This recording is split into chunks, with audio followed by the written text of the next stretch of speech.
नमस्कार दोस्तों।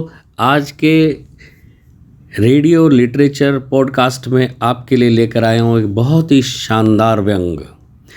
चमचा साधे सब सधे। ये व्यंग ललित शर्मा के द्वारा लिखा गया है, जो इस तरह से है। हिंदी फिल्मों में हीरो के साथ एक चमचा अवश्य ही रहता है, जो उसकी हाँ में हाँ मिलाता है। बिना चमचे के तो कोई फिल्म ही नहीं बनती। चमचा पहले कास्टिंग किया जाता है, हीरो बाद में कास्ट होता है। हीरो तो बहुत मिल जाएंगे, पर उपयुक्त चमचा मिलना बहुत ही कठिन होता है।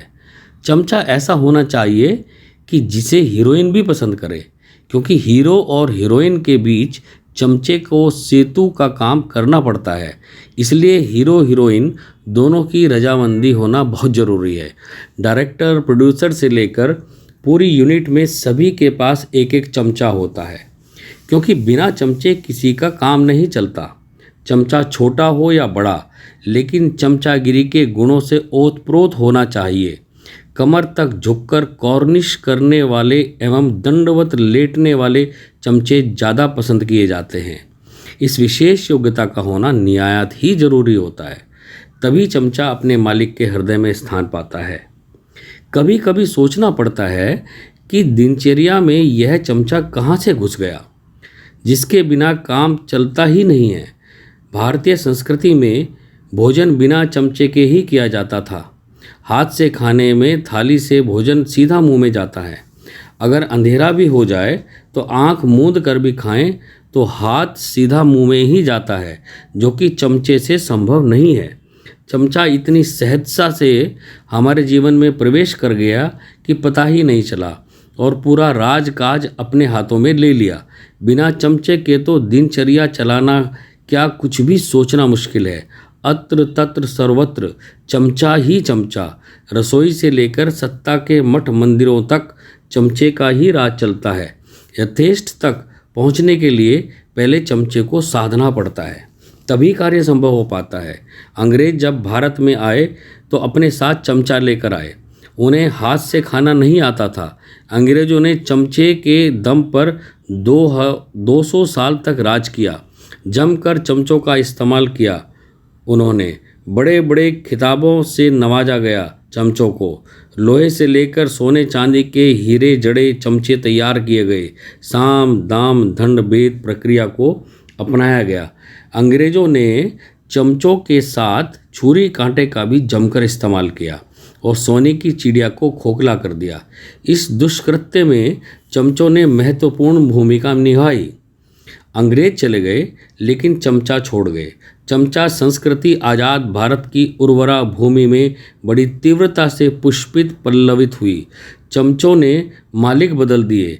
अंग्रेजों के द्वारा इस्तेमाल किए गए चमचों की मांग ज़्यादा थी, क्योंकि उन्हें राजकाज के सारे गुर मालूम थे। आज़ादी के बाद भी चमचों ने अपनी उपयोगिता को बनाए रखा।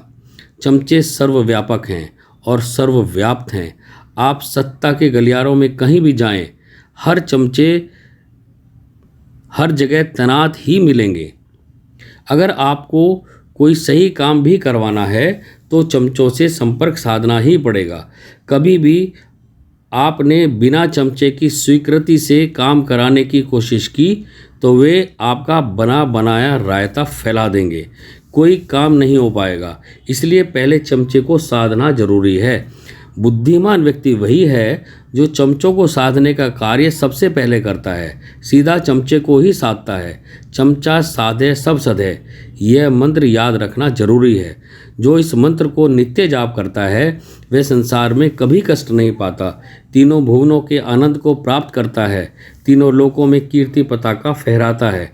किसी दिल जले ने कह दिया कि चमचों की 3 दवाई, जूता, चप्पल और पिटाई। चमचों की पिटाई होना बहुत ही कठिन कार्य है, क्योंकि ये घर से ही पूरे शरीर में तेल मलकर निकलते हैं। जहाँ भी आपने इन्हें पकड़ने की कोशिश की तो आपका हाथ फिसल जाता है और ये पकड़ में नहीं आते। साथ में तेल की शीशी भी रखते हैं। आवश्यकता पड़ने पर तेल भी लगा लेते हैं। सर जो तेरा चकराए, दिल डूबा जाए, आजा प्यारे, तेल लगवा ले, काहे घबराए काहे घबराए। दुनिया का कोई भी क्षेत्र चमचों से अछूता नहीं है। अगर आप खुद मुख्तियार हैं यानी चमचागिरी आती है तो सोने में सुहागा समझिए, बहुत जल्दी तरक्की करेंगे। अगर नहीं आती तो इन चमचों के माध्यम से आएगी, अन्यथा तरक्की किस चिड़िया का नाम है, आप ढूंढते ही रह जाओगे। राजनीति, नौकरी, साहित्य इत्यादि सभी क्षेत्रों में चमचों की दखल है। राजनीति में आप चमचागिरी के सहारे एक साधारण कार्यकर्ता से बड़ी जल्दी ही मंत्री पद पा सकते हैं। अगर मंत्री पद नहीं मिला तो कोई एमएलए, एमएलसी की सीट या कॉरपोरेशन की अध्यक्षी अवश्य प्राप्त कर सकते हैं। इसके लिए आपको ज़रूरत से ज़्यादा मीठा होने की आवश्यकता है। भले ही शुगर की बीमारी हो जाए, लेकिन मीठा तो होना ही पड़ेगा, तभी तरक्की संभव है। नौकरी करते हैं तो हमेशा ध्यान रखिए कि बॉस इज़ ऑलवेज राइट। हाँ जी कहना और इसी गांव में रहना। जी हजूरी डटकर करो, भले ही फिर दूसरा काम मत करो। बॉस की नज़र में हमेशा बने रहो, फिर तरक्की ज़्यादा दूर नहीं है। घटिया से घटिया लिखिए, बस नामवर साहित्यकारों की चरण चंपी करते रहिए। नजरे इनायत होने पर आपसे बड़ा साहित्यकार कवि कोई दूसरा नहीं है। और चमचागिरी महान है, चमचा देश की शान है, हमारी संस्कृति की जान है।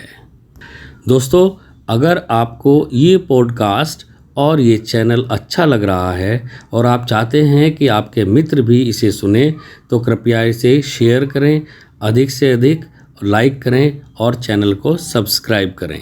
फिर अगले एपिसोड में आपके साथ फिर हाजिर होऊंगा। नमस्कार।